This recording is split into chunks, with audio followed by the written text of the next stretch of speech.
Damos la bienvenida, vamos a estar aquí como ya mencionaron durante una semana, comenzando hoy viernes hasta el próximo viernes. El único día que no vamos a estar a las 7:30 es mañana, que ¿a qué hora estaremos aquí? A las 4 de la tarde, muy bien, a las 4 de la tarde tendremos un mini concierto con nuestra hermana Maribel Soto y luego entonces entraremos a la programación, así que ¿cuántos están gozosos? ¿Cuántos están contentos? Yo estoy contento porque esta serie que vamos a estar presentando durante esta semana, Génesis, la revelación de Jesucristo, es un reto para mí. Es un reto más que nada porque, como la mayoría de ustedes saben, quizás yo me especializo en el libro de Apocalipsis, ¿verdad? Y el libro de Apocalipsis se llama ¿cómo? Apocalipsis, la revelación de Jesucristo. Pero la Biblia me dice a mí que toda la Biblia exalta y resalta a Cristo Jesús. Entonces el libro de Génesis también es una revelación ¿de quién? Vamos a ver que es una revelación también de Jesucristo. Y de hecho, mi libro favorito es el libro de Apocalipsis, pero mi segundo libro favorito es el libro de Génesis, porque van tomados de la mano, así como va Daniel y el libro de Apocalipsis. Génesis y Apocalipsis también. De hecho, en Génesis comienza todo y en Apocalipsis es que ¿qué? Es que todo termina. Y vamos a ver, familia, que si nosotros logramos entender los primeros 3 capítulos de Génesis, vamos a entender todo el plan de salvación. El libro de Génesis es el eje, es el enfoque, es la base sobre todo lo que ocurre en el resto de la Biblia. ¿Cuántos dicen amén? Gloria a Dios. Y el primer versículo de Génesis, ¿cuál es? Génesis capítulo 1, versículo 1, ¿cómo dice? En el principio creó ¿quién? Los cielos y la tierra. Yo me voy a postrar para pedir la dirección del Señor. Si usted me quiere acompañar, lo puede hacer, si no puede inclinar su cabeza, su rostro, ahí en donde se encuentra. Padre Santo, Padre Gloria, te damos gracias por la bendición y el cuidado que has tenido con nosotros y te damos gracias por habernos traído aquí para estudiar tu palabra. Te pedimos, Padre, que ahora tu Santo Espíritu nos dirija a nuestros corazones para que podamos contemplar y entender y profundizar en tu palabra.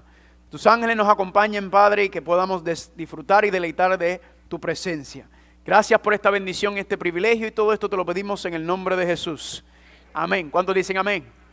Le damos gracias a los distritos de Trujillo Alto, ¿verdad? Esto no es una programación de la asociación, sino es una programación de las iglesias de Trujillo Alto. Así que todos los que no son de esos distritos, gracias por venir, gracias por estar aquí. ¿Cuántos dicen amén?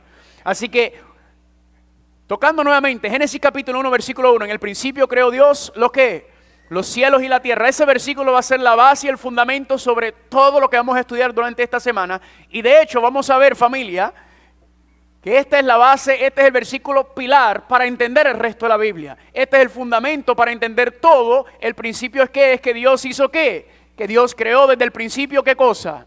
Los cielos y la tierra. De hecho, en ese versículo nos vamos a tardar por lo menos los primeros 3 o 4 temas, solamente en Génesis capítulo 1, versículo 1. Así de profundo, así de intenso, así de increíble es ese versículo. ¿Cuántos están conmigo?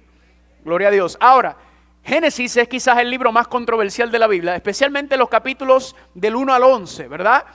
Pero Génesis capítulo 1 es especialmente controversial y por eso nos vamos a dedicar especialmente a este capítulo, porque este es el resumen, este es básicamente la introducción a lo que va a ocurrir en el capítulo 1 de Génesis. Pero antes de estudiar el versículo 1 de Génesis, antes de estudiar los primeros 3 capítulos de Génesis, nos tenemos que preguntar algo. Y la pregunta es, ¿será que yo puedo confiar en la Biblia?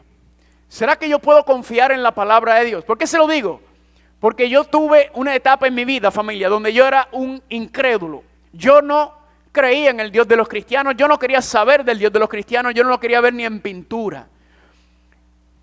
Y cuando yo empiezo por las diferentes etapas de mi vida y por cosas que voy a ir explicando durante este seminario, porque básicamente este seminario es un estudio de cómo fue que Dios me llevó. Yo solamente voy a compartir con ustedes mi experiencia por medio de la Biblia. ¿Cuántos dicen amén?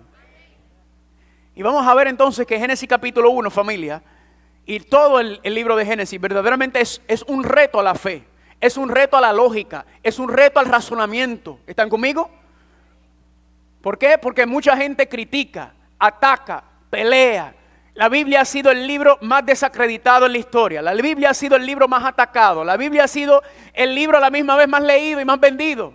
O sea, tiene estos dos extremos la Biblia, donde crea unas emociones fuertes tanto positivamente, pero también de manera negativa. Y por eso es tan importante, familia, que lo estudiamos y lo entendamos. Y cuando empecé a buscar, cuando miré la Biblia, dije, ¿será que este libro verdaderamente es de origen sobrenatural? ¿Será que este libro verdaderamente tiene un origen divino? Y voy a compartir con ustedes cómo fue que yo llegué a entender y creer que la Biblia es la palabra de Dios. Amén.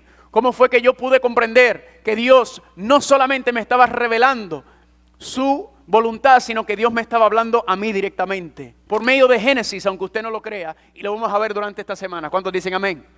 Gloria a Dios.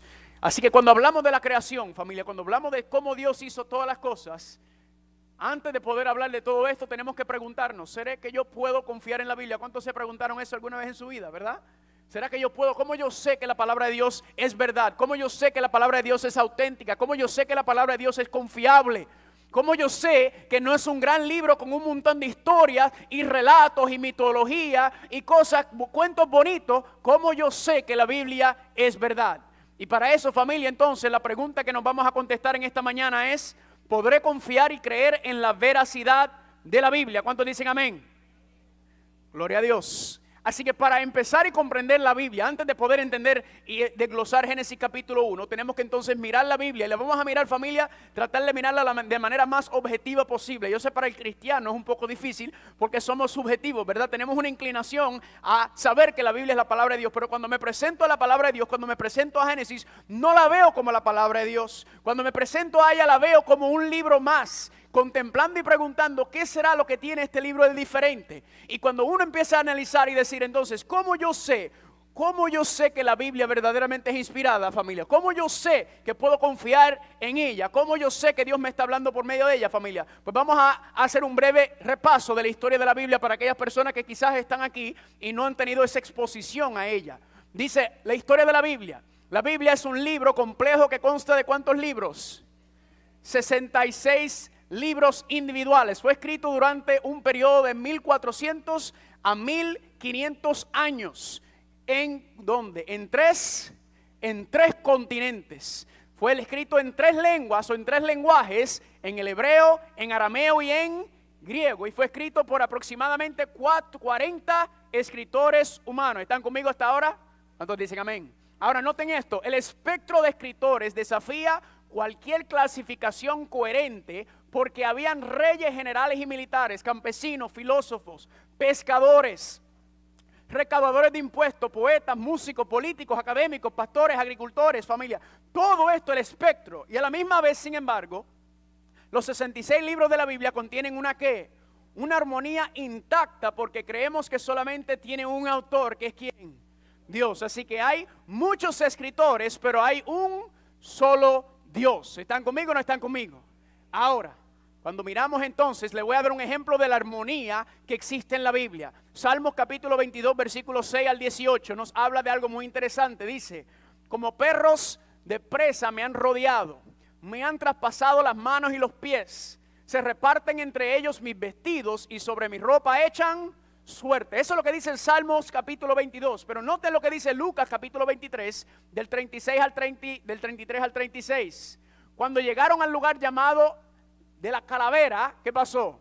Lo crucificaron, y los soldados, ¿qué hicieron? Echaron suertes para repartirse entre ellos sus vestidos. Si usted nota y estudia el Salmo 22 y Lucas 23, usted va a ver muchas similitudes. De hecho, si mira, me traspasaron las manos y los pies, ¿eso es qué? Eso es el crucificado. Dice aquí, se reparten entre ellos mis vestidos y echaron suerte sobre mi ropa, y echaron suerte por repartirse entre ellos su ¿qué? Sus vestidos, hablando de lo que pasó en Cristo Jesús. Ahora, ¿qué ocurre con esto?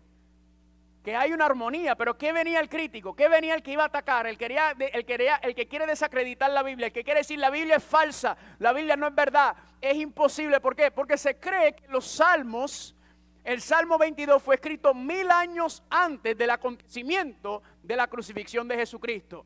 Pero ¿qué hacían los críticos? ¿Qué hacían los eruditos que querían atacar a la Biblia? Decían, eso no es posible. No es posible que el salmista y el que escribió el libro de Lucas, no es posible que haya 1000 años entre medio de ellos. Ellos tenían que ser contemporáneos y tenían que ellos mismos estar juntos, y como dice, una conspiración para que la gente crea que este libro es algo especial. Pero ¿qué sucedió, familia?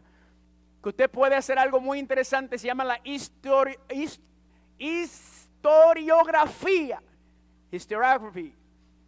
¿Y qué es lo que es la historiografía, familia? Nos ayuda y nos permite mirar y analizar un libro. Noten que se conoce como la escritura de la historia. Y hay 3 principios básicos de la historiografía que ayudan a determinar ¿qué cosa? La fiabilidad y la veracidad ¿de qué? De documentos antiguos. Así que yo quería saber si yo podía confiar en este libro, si lo que muchos cristianos estaban alegando era cierto, o si los críticos y los que los estaban atacando también tenían razón. Yo quería saber si era verdad, así que yo ¿qué hice? Me puse a estudiar ¿qué cosa? La historiografía. ¿Están conmigo? Porque recuerdan, yo no creía. Había algo, pero yo no creía todavía. Ahora noten, ¿cuáles son los 3 principios básicos? El primero, la primera prueba de bibliografía, luego la prueba interna y la prueba externa. ¿Qué es eso? Esto es bien sencillo. La prueba bibliográfica es que se compare el texto o la copia del texto que se tengan con otras copias. ¿Están conmigo? Porque como son libros o manuscritos antiguos, entonces para comprobar si es veraz, si es cierto, si es verdad, entonces ¿qué tiene que hacer? Tiene que comparar las copias que tengan con las otras copias. Si la puedes comparar con el original, mucho mejor, pero en este caso no es posible con la Biblia, ni con mucho, la mayoría de los escritos antiguos que hoy en día utilizamos, no es posible hacerlo. Lo que tenemos son copias. ¿Están conmigo? ¿Cuál es la prueba interna? Que lo que está escrito, lo que está establecido, se puede confirmar con lo que estaba ocurriendo en esos tiempos, lo que estaba ocurriendo en ese lugar, con esa cultura. Por ejemplo, si usted estuviera leyendo en el Evangelio y de momento le dice que Jesucristo entró a su casa y sacó un iPad, ¿qué usted diría? Eso no cuadra, ¿verdad que no? ¿Por qué? Porque en los tiempos de Jesucristo no había ¿qué? No había iPad, ¿verdad? Entonces, eso no cuadraría, eso sería prueba interna de que ¿qué? De que este libro no se escribió en esa época, sino que se escribió en otro tiempo. Le estoy dando un ejemplo extremo para que podamos entender lo que es la prueba interna. ¿Están conmigo? Tiene que ir de acuerdo con lo que ya se ha escrito históricamente sobre la cultura, sobre los tiempos, sobre el lugar y sobre las costumbres que se hacían en ese tiempo o cuando lo que se determina que fue escrito en ese momento. ¿Están conmigo o no están conmigo?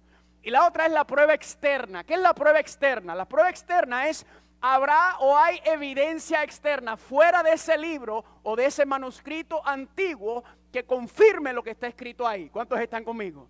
Así que estos son los 3 pilares básicos para entender si un libro es fiable, si podemos confiar en él y si es veraz, si podemos saber que está hablando y diciendo lo que es verdad. ¿Cuántos están conmigo? ¿Cuántos dicen amén? Así que les muestro esta gráfica. Estos son los manuscritos existentes del Taná. El Taná sería lo que se considera las escrituras hebreas o lo que le llaman el Viejo Testamento. La Biblia está dividida en 2 partes, en lo que le llaman el Viejo Testamento y el Nuevo Testamento. Pues el Viejo Testamento fue escrito en hebreo y el Nuevo Testamento fue escrito en griego, ¿verdad que sí? Y le voy a explicar más adelante por qué no me gusta utilizar el término de Viejo y Nuevo Testamento, pero por ahora vamos a utilizar ese concepto. Ahora, de las escrituras hebreas o lo que le llaman el Viejo Testamento, estas son las versiones más conocidas, más comunes que se utilizan hoy en día. Aquí está lo que se conoce como la Septuaginta, que está en griego. Lo que significa es que aunque fue originalmente escrito en hebreo, se hizo una traducción al lenguaje de griego. La Peshitta es siriana, la Vulgata, latín, la Masorética en hebreo, la Pentateuca en alfabeto samaritano, que es la Pentateuca samaritano, y la Targum, que es la arameo. ¿Qué es lo que pasa? Que como no tenemos los escritos originales, ¿qué estamos? Lo que tenemos son copias, y muchas de esas copias han sido ¿qué? Traducidas a otro idioma. ¿Están conmigo o no están conmigo hasta ahora? Ahora, noten algo muy interesante, porque de cuándo tienen entonces la copia más antigua de estos escritos en estos idiomas que fueron traducidos. Pues mira, si usted nota, casi todos son después de Cristo, o sea, en la era moderna, ¿verdad? El siglo IV es la versión de la Septuaginta, que es la Biblia traducida del hebreo al griego, la más vieja del siglo IV, es la que se tenga completo. La Peshitta del siglo V, la Vulgata del 5 al 8 y sucesivamente. Noten que solamente de la tiempo antes de Jesucristo, o sea, del siglo II antes de Jesucristo, es lo más antiguo que se tiene, y solamente se tienen fragmentos. Por ejemplo, en la Septuaginta usted encontrará los fragmentos originales del siglo II, quizás del libro de Deuteronomios y del libro de Levítico. Muy difícil va a encontrar los otros libros, solamente son fragmentos.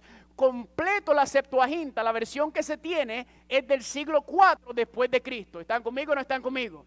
Así que eso nos dice entonces, la pregunta ¿cuál es? Pues ¿cómo yo puedo confiar en lo que dice las Escrituras hebreas o el Viejo Testamento si lo más completo que tenemos, lo más cerca que tenemos es del siglo IV, completo? Entonces, ¿qué hacía la gente? Esos son un montón de historias, esos son un montón de barbaridades, y lo rechazaban para un lado y decían eso no sirve.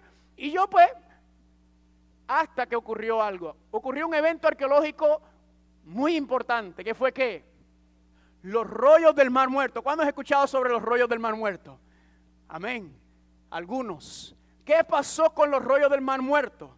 Aquí fue, familia, donde todo se tiró patas arriba, como decimos, para todos los críticos y todos los que estaban atacando la Biblia. ¿Y qué es? Dice aquí, los manuscritos del Mar Muerto, o rollos del Qumrán, son llamados así por hallarse los primeros rollos en 11 cuevas situadas en Qumrán, a orillas del Mar Muerto, encontradas entre el 1946 y el 1945. Aquí fue donde se encontraron estos escritos. Número 2, son una colección de alrededor de ¿cuánto?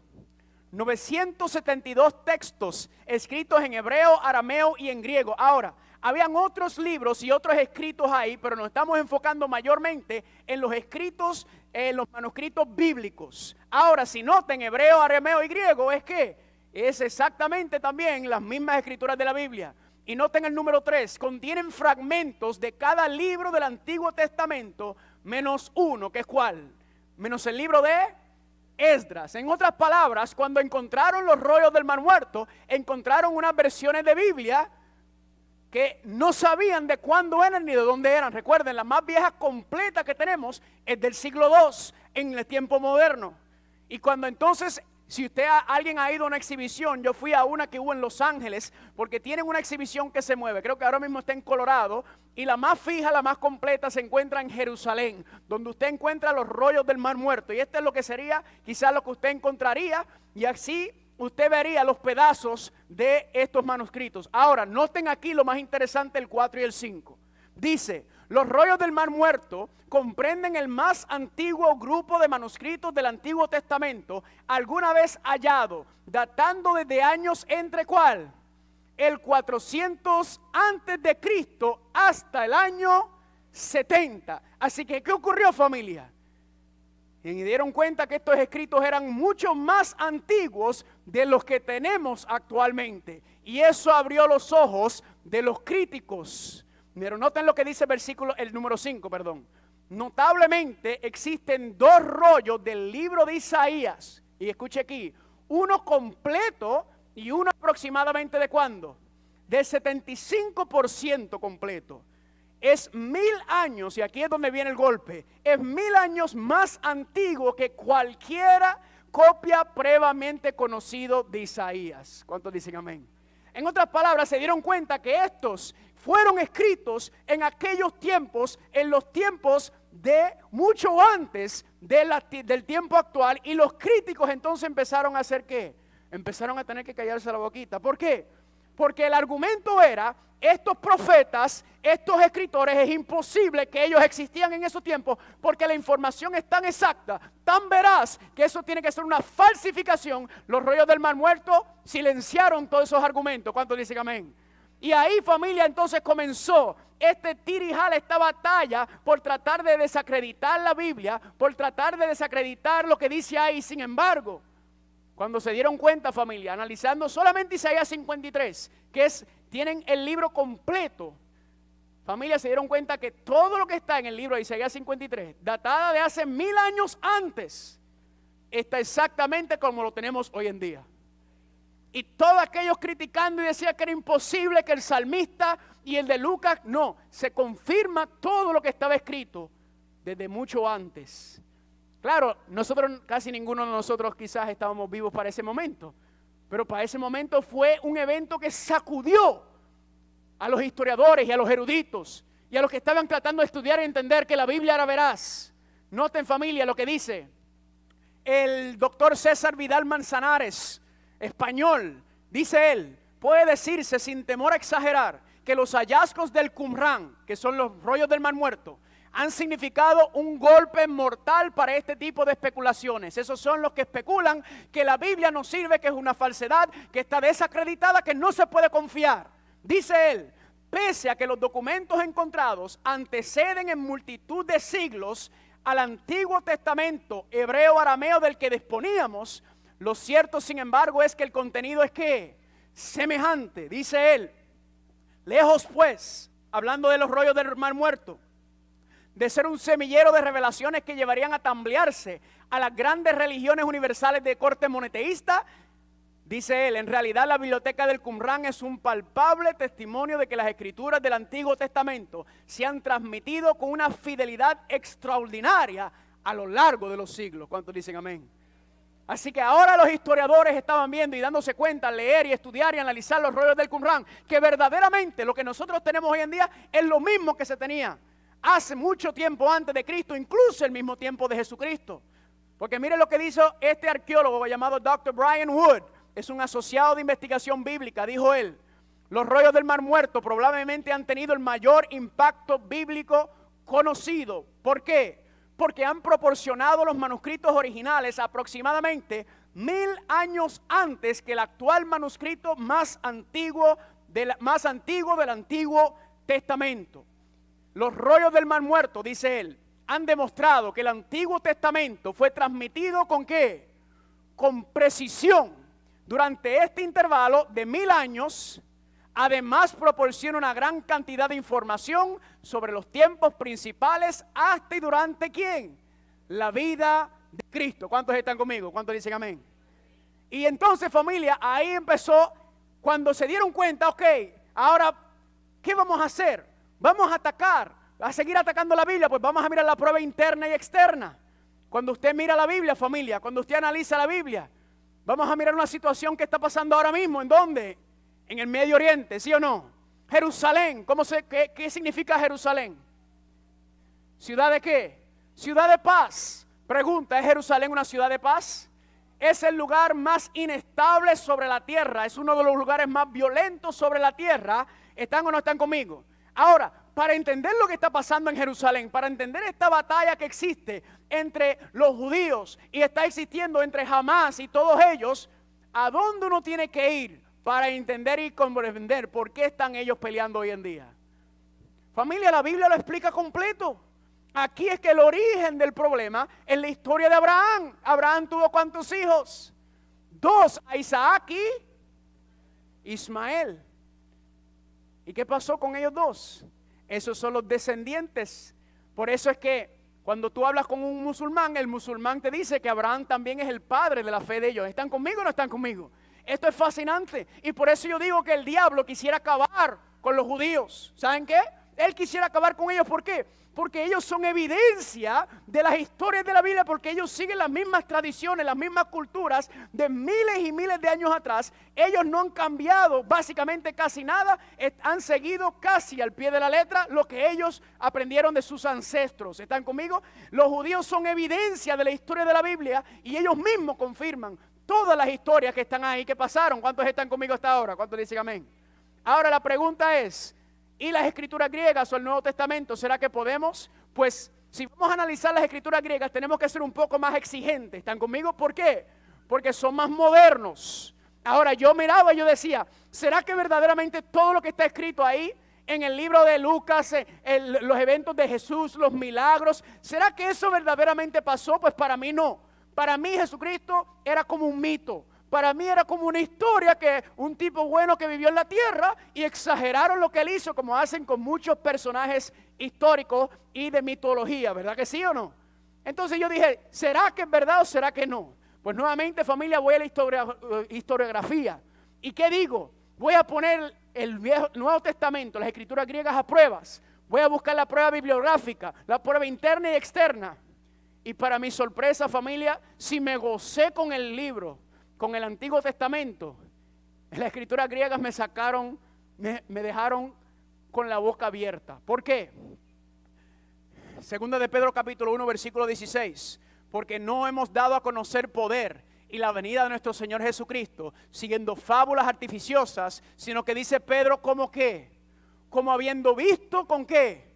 Con nuestros propios ojos su majestad.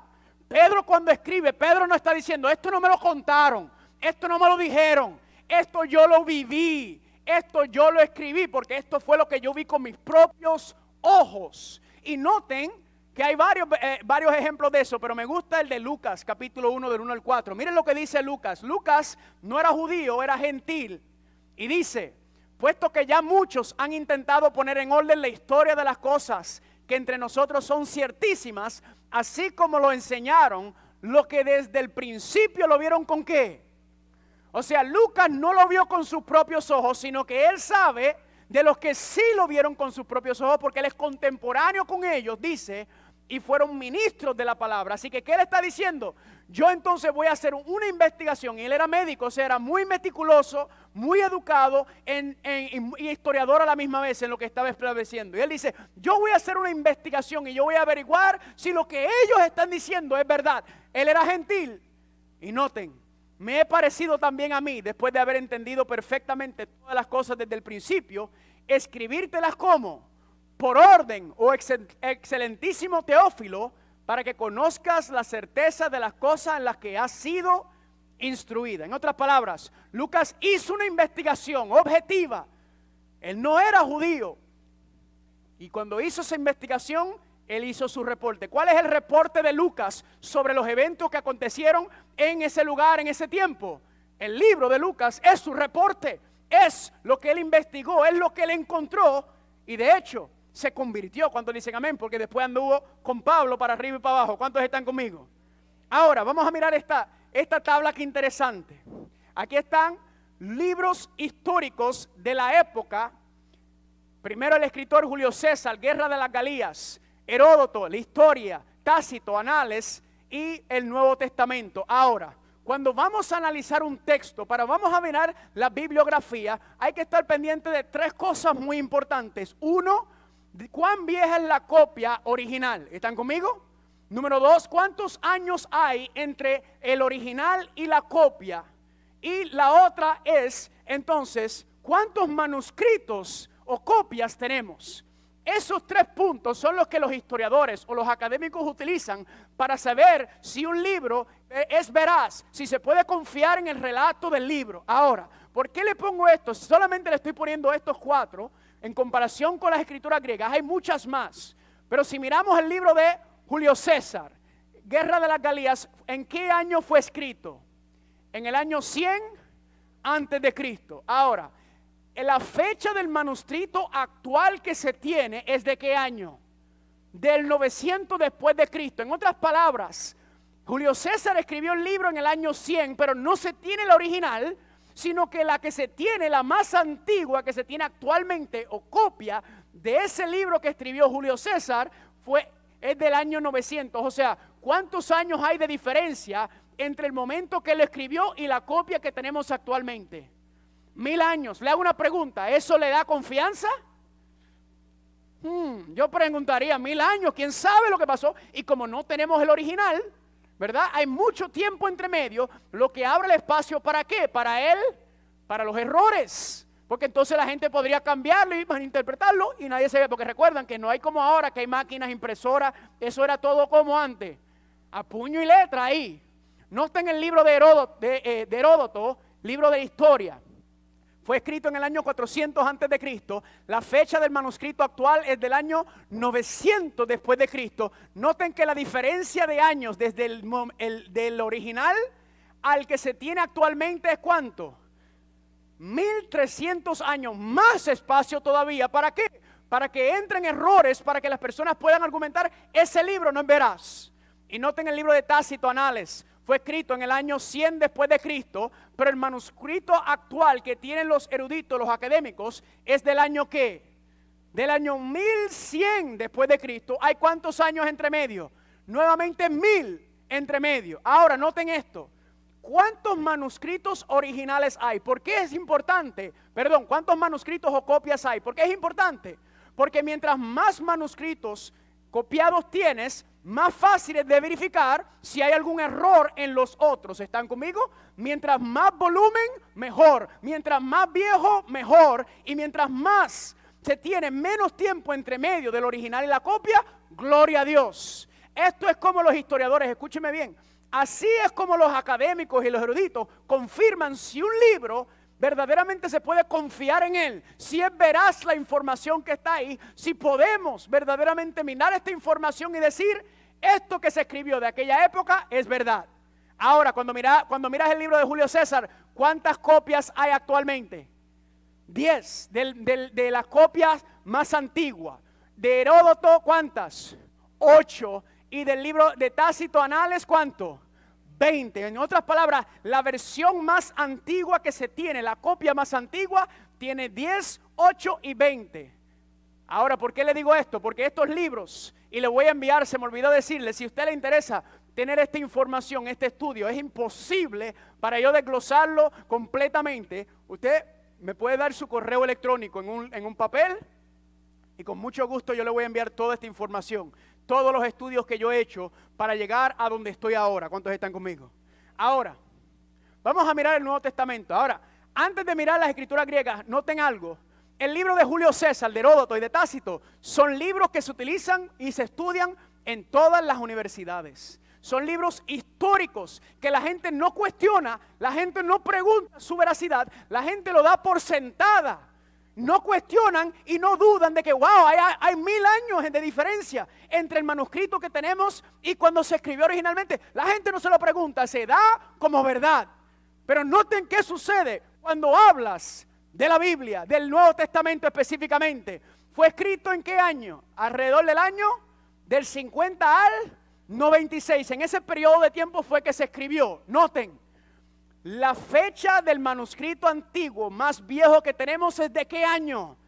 Del 114 después de Cristo. ¿Cuántos dicen amén?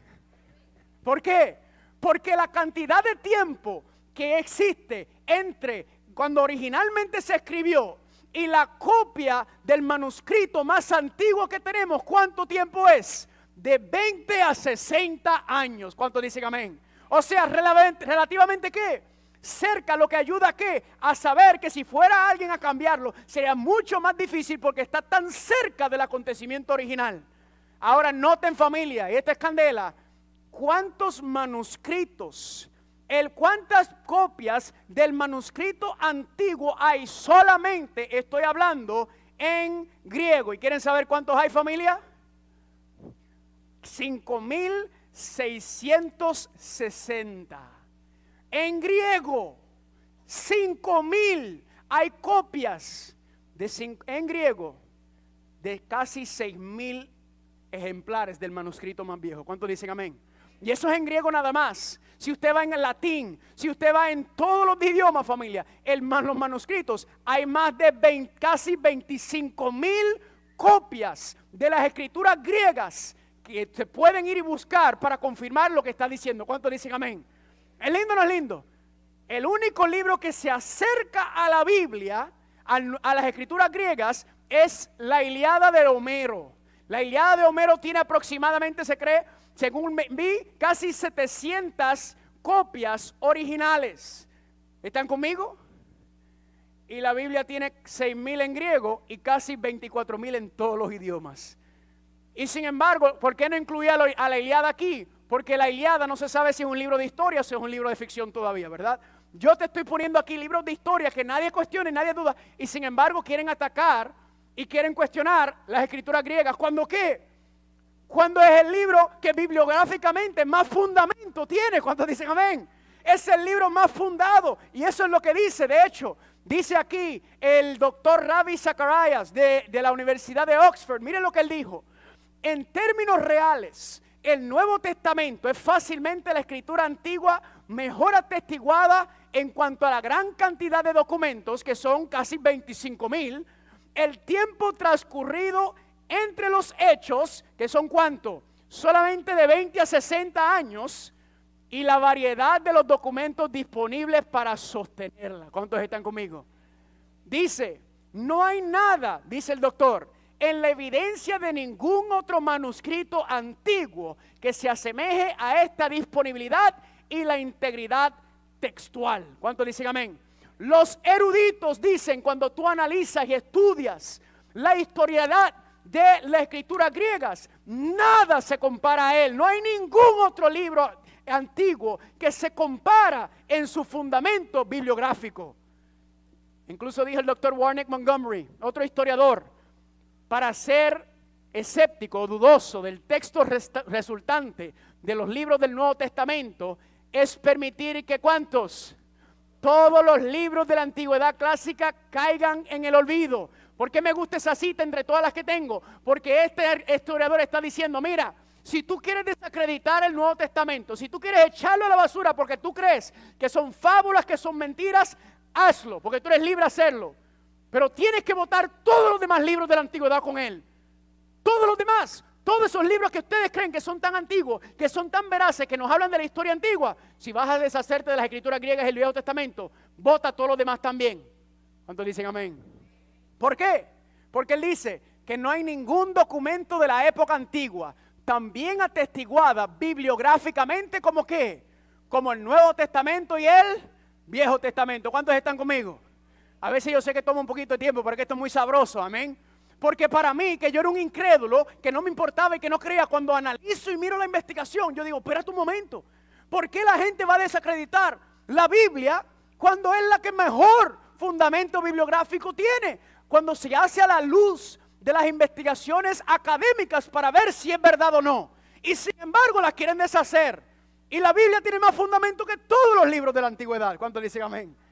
Noten también, familia, la prueba interna y la prueba externa, ¿verdad que sí? Ya vimos las primeras dos, la bibliografía, y básicamente cubrimos la prueba interna de que está confirmado porque fue lo que ellos mismos vieron, lo que Pedro vio, lo que Juan vio, lo que ellos mismos vieron fue lo que escribieron. ¿Están conmigo? Ahora la prueba externa. ¿Cuál es la prueba externa? A ver si recuerdan. La prueba externa significa ¿qué?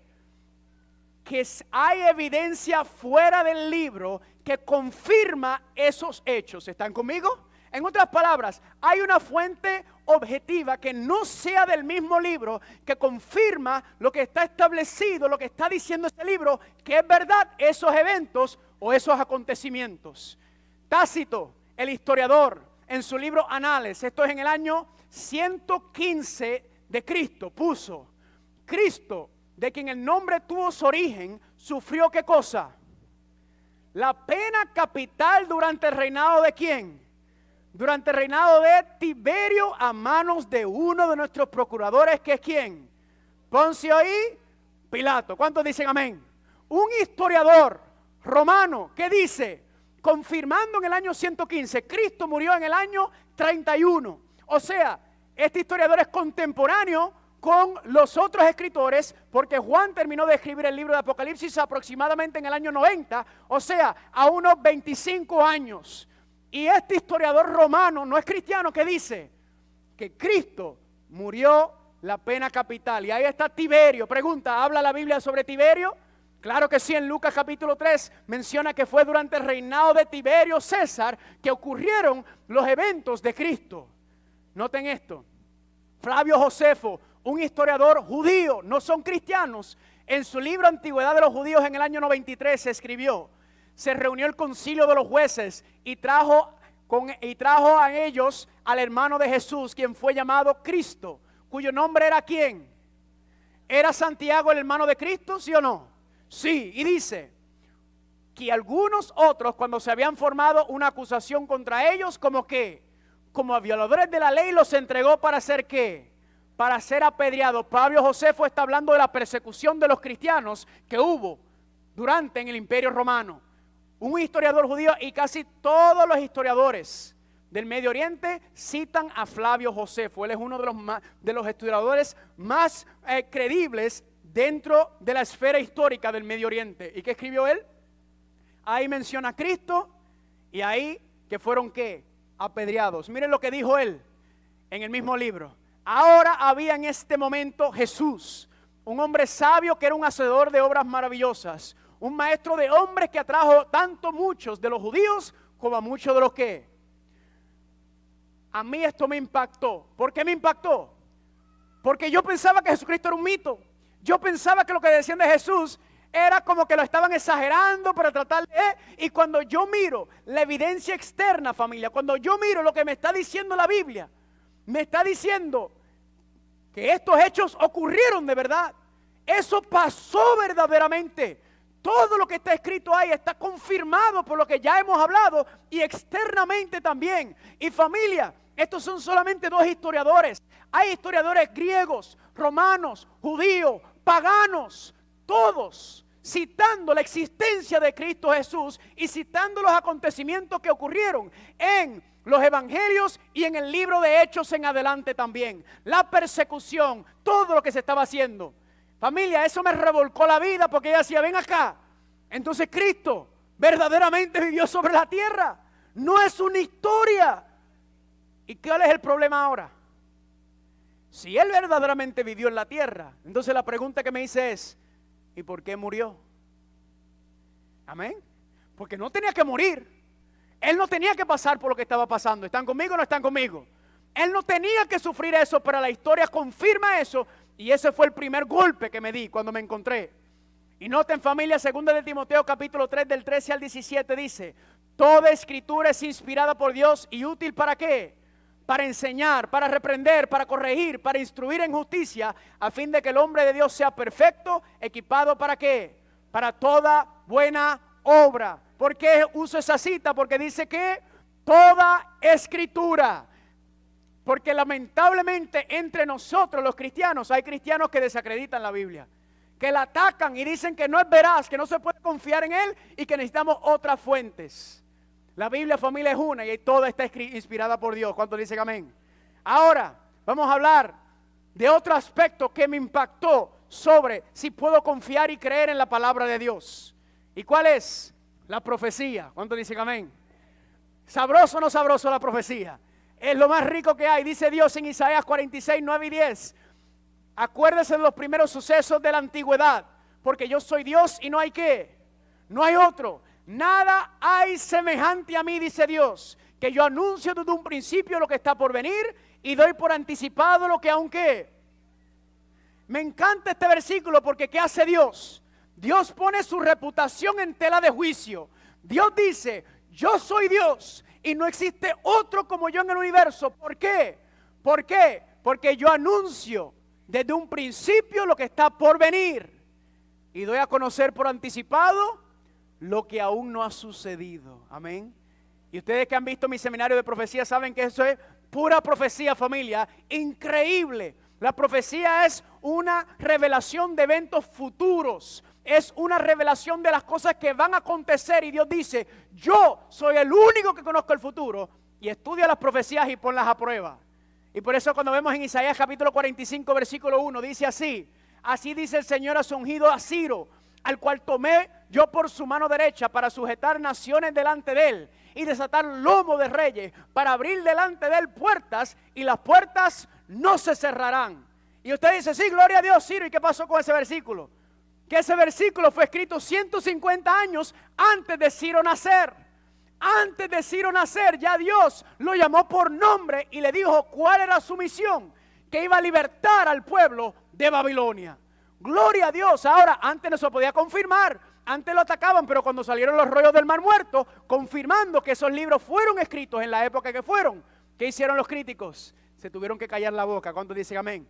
La profecía de Daniel capítulo 2, familia, una profecía fascinante, donde miles de años antes de ocurrir, dada aproximadamente en el año 600 antes de Cristo, 1000 años antes, ya estaba explicando los imperios de Babilonia, Medo-Persa, Grecia, el imperio romano. Y no solamente el imperio romano, sino que el imperio romano se iba a dividir con fecha exacta, miles de años antes, familia.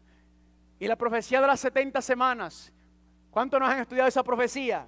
Increíble, familia, como Dios pone una fecha exacta para el bautismo de Cristo, para la muerte de Cristo y para lo que iba a ocurrir con Él en su vida hasta el fin del tiempo de probatorio de los judíos. Familia, eventos que ocurrieron exactamente como fueron predichos 500 años antes de ocurrir. Y eso me dice a mí, gloria a Dios. ¿Puedo confiar en la Biblia? ¿Puedo creer que la Biblia es un libro veraz, sí o no? ¿Cuántos dicen amén? Y por eso, familia, cuando usted estudia, cuando usted analiza, cuando usted mira los acontecimientos y las cosas que están pasando, usted puede mirar la palabra de Dios y puede decir verdaderamente, la Biblia es la palabra de Dios, porque ¿cómo pueden ser tantas? Y yo solamente les estoy explicando 3 o 4 aquí en esta noche, familia. Solamente 3 o 4 cosas que me impactaron a mí, que me fueron abriendo los ojos a decir, este libro no es cualquier libro. Amén. Y la ciencia, familia, la ciencia confirma quién es Dios. Y la gente se pregunta, pero ¿cómo es posible que la ciencia, si la ciencia y la Biblia se contradicen? Pues le quiero explicar algo. La ciencia y la Biblia no se contradicen. La ciencia es simplemente la recolección de información, de hechos basados en observaciones, investigaciones, instrumentos científicos. El problema no son los hallazgos científicos, no es la información que se saca de estas observaciones, experimentos o investigaciones. El problema es la interpretación que se le da a esos hallazgos y cómo los distorsionan y los tuercen. ¿Para qué? Pues porque cada uno tiene sus propios motivos e intereses económicos, filosóficos, reputación, para no decir, yo estaba equivocado. ¿Están conmigo? Pero cuando miramos la Biblia, escúcheme bien, la Biblia no es un libro de historia. La Biblia tampoco es un libro de ciencia. La Biblia es un libro de fe. Pero contiene evidencia histórica, contiene principios científicos. ¿Por qué? Porque es que usted no puede desligar la ciencia con la historia, con la filosofía, con todo. Usted no lo puede desligar, todo va como. Todo está entrelazado porque todo es parte de la experiencia humana. ¿Están conmigo o no están conmigo? Noten que dice aquí, Job 26:7. Él, hablando de Dios, extiende el norte sobre el vacío y cuelga la tierra ¿sobre qué? Sobre nada. Usted dirá, eso no es nada nuevo, eso yo lo leí en mi libro de ciencia. Sí, porque usted está viviendo en esta era moderna. Pero la ciencia moderna no sabía eso hasta recientemente, familia. Esto es un hallazgo dentro en los últimos 500 años. Y sin embargo, familia, el libro de Job se cree que fue el primer libro escrito, que fue el primer libro que Moisés escribió. Miles y miles de años antes de la ciencia moderna, saber que la tierra estaba colgando en el vacío, ya Dios lo había revelado en su libro de Job. ¿Cuántos dicen amén? Noten aquí también, Levítico 17:11, y es que la vida de todo está ¿en dónde? En la sangre. Usted dice, sí, yo sé que la vida está en la sangre. Eso no es nada nuevo, nuevamente. Eso es medicina o ciencia moderna. El libro de Levítico, familia, escrito hacen miles y miles de años antes de saber que esto era verdad, que la sangre del ser humano, si sacas la sangre, ¿qué pasa? Se muere el ser humano. Salmo 104, versículo 1 y 2. Dios mío, el que se cubre de luz como de vestidura, el que extiende los cielos como una ¿qué? Como una cortina.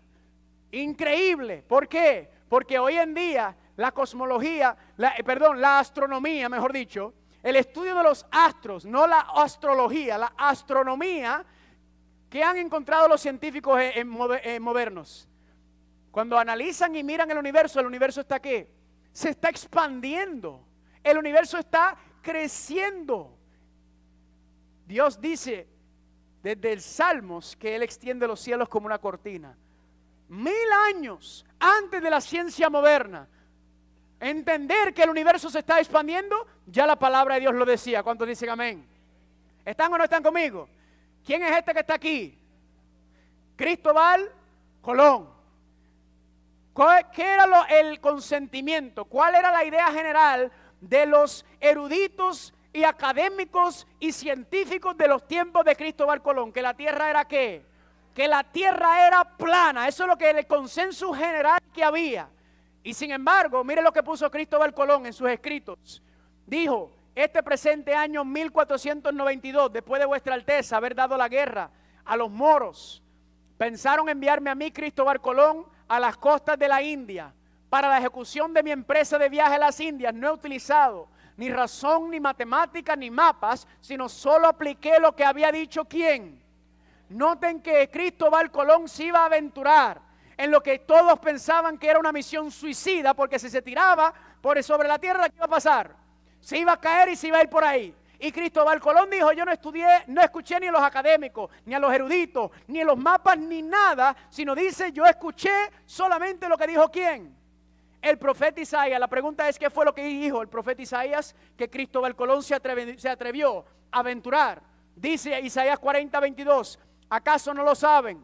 Nunca lo han oído. Nunca les dijeron desde el principio. ¿Acaso nadie les enseñó esto desde que se fundó la tierra? Él, Dios, está sentado ¿sobre qué? Sobre el globo de la tierra. ¿Cuántos dicen amén? Esa palabra donde aparece globo es el círculo, la esfera. Cristóbal Colón no escuchó a los científicos modernos, sino primero escuchó ¿a quién? A Dios por medio de su palabra y dijo, la tierra es una esfera. Y por eso se atrevió a aventurar. ¿Cuántos dicen amén? Gloria a Dios. Dice el doctor Peter Stoner, este científico era el director de astronomía, matemática e ingeniería de Pasadena College. Ya él murió. Él aplicó las leyes de la probabilidad de las profecías mesiánicas de la Biblia. En otras palabras, él y sus estudiantes sacaron todas las profecías mesiánicas, de las cuales hay más de 150 profecías que hablan de la vida de Cristo Jesús en las escrituras hebreas o en el Viejo Testamento. Y él y sus estudiantes por varios años estudiando y sacando la probabilidad, dijeron, ¿cuál es la probabilidad de que todas estas profecías se cumplan en una sola persona? ¿Cuál es esa probabilidad? Y mire lo que encontraron. Sacaron 8 profecías mesiánicas y encontraron que para que 8 profecías mesiánicas se pudiera cumplir en la vida de una sola persona, era 1 en 10 a la potencia 17. En otras palabras, 1 en 100 sillones. 8 nada más. Luego lo aplicaron con 16 profecías y encontraron que la probabilidad de que se cumpliera en la vida de uno es 10 a la potencia 45. Científicamente eso es casi cero, imposible. Así que ustedes quieren saber cuál es ese número, agarre uno y póngale 45 ceros al lado. Esa es la probabilidad de que 16 profecías se pudieran cumplir en la vida de un hombre, en el tiempo exacto, en el mismo lugar. Luego, familia, agarraron 48 profecías y encontraron que era 1 a la 10 a la potencia 157, familia. Y esos son solamente 48 de casi 300 profecías. ¿Qué fue la conclusión de este científico? El cumplimiento accidental de estas profecías es simplemente más allá de la esfera de la posibilidad. En otras palabras, para que eso fuera una casualidad, para que eso fuera un accidente, es imposible. Como todo, más allá de la esfera de la posibilidad, puede cumplirse en la vida de un hombre. ¿Están conmigo? ¿Qué concluyó? Que verdaderamente Él es el cumplimiento de las profecías mesiánicas. ¿Cuántos dicen amén? Y por eso cuando usted lee el libro de Isaías capítulo 53, ahí nos habla del siervo sufriente, habla de las luchas, habla de las penas, habla de la tortura, habla de la crucifixión, habla del juicio, habla de todo lo que iba a tener que pasar. Y ya sabemos, familia, que eso ocurrió, fue explicado cientos y cientos de años antes de ocurrir, familia. ¿Podemos confiar o no podemos confiar en la palabra de Dios? ¿Cuántos dicen amén? ¿Estamos o no estamos? Y alguna gente se pregunta por la teoría de la evolución. Pero ven acá, ¿la teoría de la evolución no contradice a la Biblia? Familia, más adelante voy a tener un tema sobre la evolución, porque también estudié la evolución. Quería saber si el relato que dice Génesis es veraz o si la evolución. ¿Por qué? Porque es que no pueden ser las dos. Las dos cosas están diciendo dos cosas totalmente contrarias. Más adelante vamos a estudiar la teoría de la evolución y le voy a mostrar que la Biblia misma habla de la teoría de la evolución, aunque usted no lo cree. ¿Cuántos dicen amén? ¿Están conmigo o no están conmigo? Gloria a Dios. Familia, la ciencia puede hablar y explicar cómo el universo se comporta y cómo ocurren ciertos fenómenos. Pero lo que la ciencia nunca ha logrado entender o explicar es cómo todo puede existir de la nada. Y hay 4 principios que la ciencia no puede explicar. ¿Saben por qué la ciencia no lo puede explicar? Porque el propósito de la ciencia es explicar lo natural. El propósito de la ciencia es explicar lo que se puede ver y palpar. Las cosas sobrenaturales no pueden entenderse de manera científica porque eso no es el lugar de la ciencia. La ciencia no puede explicar lo que no está apto para explicar. ¿Están conmigo o no están conmigo? Por eso cuando nos hacemos 4 puntos que la ciencia no puede explicar, ¿y cuáles son esos 4 puntos? Primero, los orígenes. ¿Qué hago aquí? ¿Cómo fue que llegué aquí? ¿Cómo estamos nosotros aquí? La ciencia no puede explicarlo. Número 2, ¿los qué? Me brinqué ahí. El propósito. ¿Para qué estoy aquí? ¿Para qué tú estás aquí? ¿Cuál es la función? Preguntas que yo me hacía, que me confundían, que decían, pero ¿será esto todo? ¿Vivo y me muero y se acabó? Número 3, la moralidad. ¿Cómo determinamos qué es lo bueno y lo malo? ¿Quién sabe qué es el bien y el mal? ¿Quién lo determina? ¿Quién lo establece? La ciencia no puede hacer eso. Y la última, la vida futura. ¿Qué ocurre después de la muerte? ¿Qué ocurre? ¿Qué hay después? La ciencia no lo puede explicar. ¿Saben por qué, familia? Porque eso son preguntas de la conciencia. Y la ciencia no puede entrar dentro del cerebro de una persona para entender y comprender de dónde vienen estas preguntas, porque esto viene de lo más profundo del ser humano.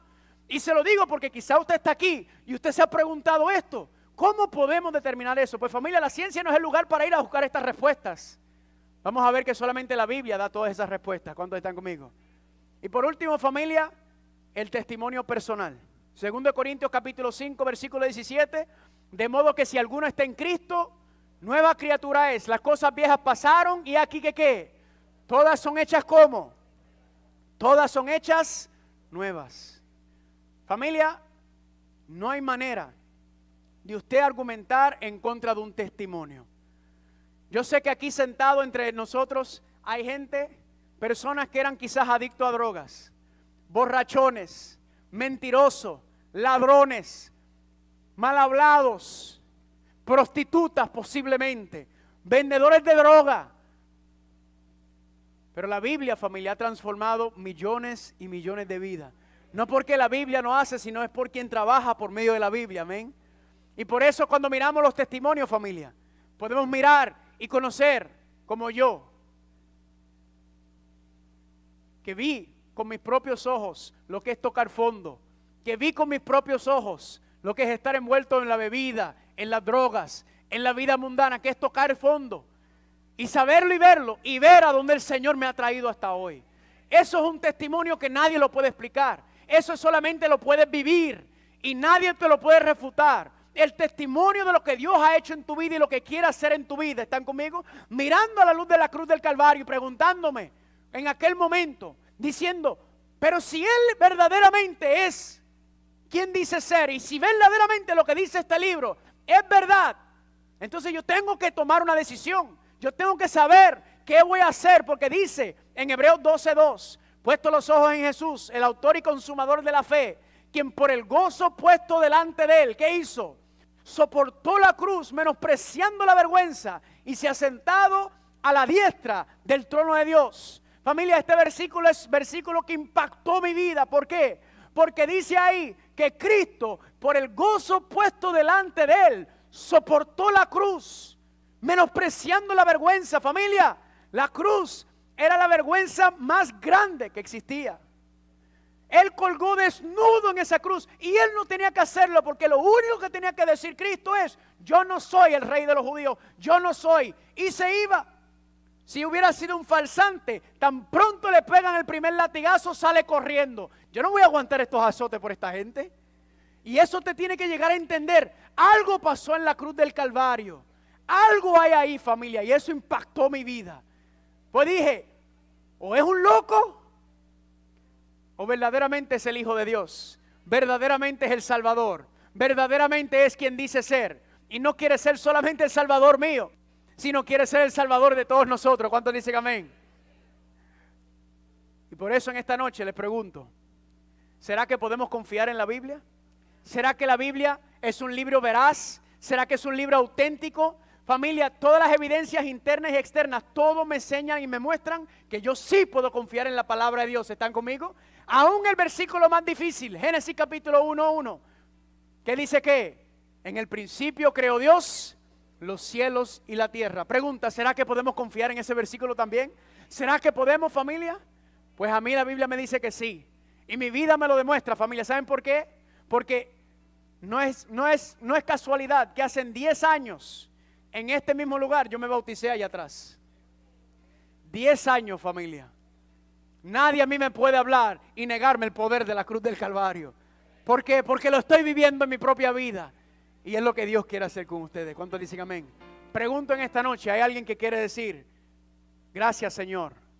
Gracias porque tu palabra es lámpara a mis pies, es lumbrera, me enseña y me demuestra y me enseña qué es lo que tú quieres, dónde me quieres llevar. ¿Hay alguien esta noche que se quiere poner en pie y decir: yo quiero ser fiel a la encomienda que el Señor me ha dado, yo quiero seguir lo que dice la palabra de Dios? Póngase en pie en esta noche si usted quiere decirle al Señor. ¿Cuántos dicen amén? ¿Podemos confiar en la Biblia? Yo traté en esta presentación en el tiempo que tengo, tratar de mostrarle la evidencia, pero familia, es mucha información y solamente en este poquito, especialmente, vamos a ver más adelante que voy a hablar. La razón por la cual quiero hablar de estos temas es porque hay muchos jóvenes que están siendo llevados por las filosofías y los engaños del mundo. En todos los niveles se están haciendo preguntas filosóficas, científicas, históricas, cuestionando y atacando la Biblia, y muchos se están apartando. Y durante este seminario, durante esta semana, le voy a dar el caso de una persona que es quien me llevó a estudiar más profundamente estas cosas para compartirlas, porque vamos a entrar de lleno en el libro de Génesis. ¿Cuántos dicen amén? Pregunta: ¿hay alguien aquí en esta noche que tiene una lucha, una batalla, tiene una petición especial? Algo que está pasando en su vida y hoy quiere presentarlo al Señor y decir: yo quiero presentarlo, yo quiero que vengan aquí al frente, por favor. Si usted tiene una petición especial, un familiar, una enfermedad, una dificultad, algo que le está pasando, yo quiero que usted pase aquí al frente, porque yo quiero orar por ti. Porque hay una promesa que nunca quiero que olviden y está en Isaías 41:10. ¿Cómo dice, familia? No temas, que yo estoy contigo. No desmayes, porque yo soy tu Dios. Yo te doy fuerzas, yo siempre te ayudaré, yo te sostengo con la diestra de mi justicia. ¿Será que hay alguien que quiere venir y pasar aquí al frente para hacer una oración? No importa el problema, la dificultad, no importa la situación. Si usted está dispuesto a ponerlo en las manos del Señor y decir: ya yo no puedo más, ya yo no sé qué hacer, Señor, y yo quiero presentarlo al Señor, venga aquí al frente, páselo aquí al frente que vamos a orar. Le voy a pedir al pastor Guadalupe para que pase aquí al frente, para que ore por este grupo de personas. Traiga sus problemas. Vamos a aprender a depender y confiar completamente en Dios y en su palabra. Amén. ¿Alguien más? Vengan. El pastor Guadalupe, le pido que va a hacer una oración por ustedes. Recuerden, familia, si quieren esta información, todo eso, me hagan llegar su correo electrónico en un papel y con mucho gusto le voy a enviar las notas de todos los estudios y todo lo que vamos a estar hablando. Hoy solamente fue una introducción a si podemos creer o no en la palabra de Dios. Amén. Mañana entramos de lleno en Génesis capítulo 1, versículo 1. ¿Cuántos dicen amén? ¿Hay alguien más que tiene algún problema, una situación, una enfermedad en el trabajo, que está desesperado y quiere pasar aquí al frente para decir: yo quiero ponerlo en las manos del Señor porque ya yo no sé qué hacer? ¿Cuántos dicen amén? Pastor. Oramos. Padre eterno, Padre poderoso, gracias porque a través de todo lo que hemos escuchado hoy, tú reconfirmas que cada uno de nosotros podemos confiar en tu palabra.